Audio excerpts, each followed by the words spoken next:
Imagine you are building a student management system.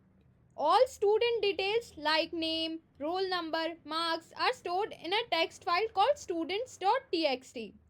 Each line of file contains one student information. You need to read the file line by line and display the details in your Java program. Buffered reader reads the file line by line instead of character by character.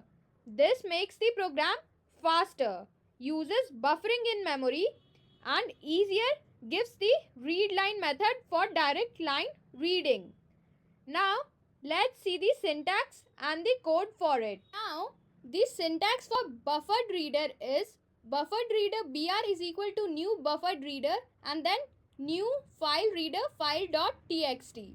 What does this mean? This buffered reader br declares a variable br of type buffered reader.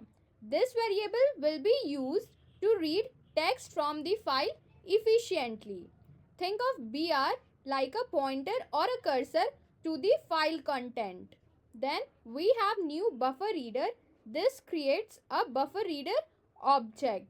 Buffer reader adds a buffer on the top of a reader which allow reading chunks of data instead of one character at a time. Faster and more efficient, especially for larger files.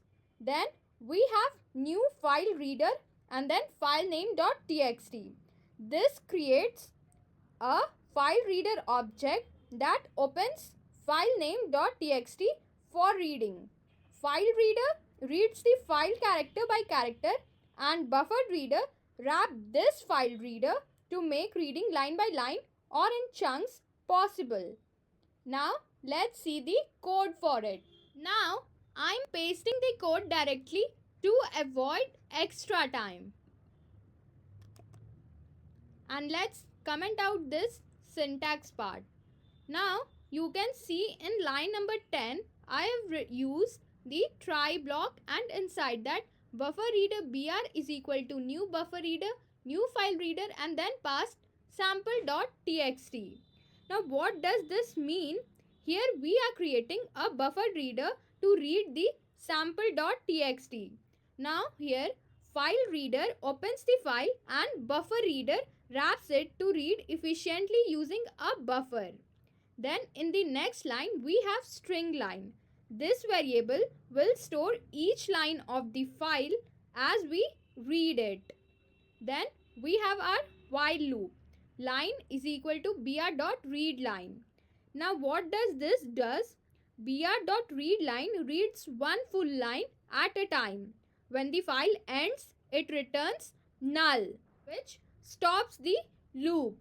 Then we have our print statement. This prints the current line to the console exactly it is in the file. Then we have our catch block with the input output exception errors like if file doesn't exist.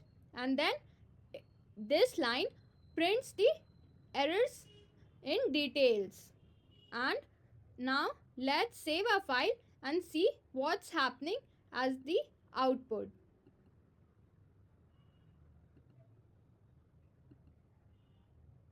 You can see the output. Hello, this line is written using buffered writer and buffer writer makes writing faster. Now notice these lines are preserved thanks to the buffered reader.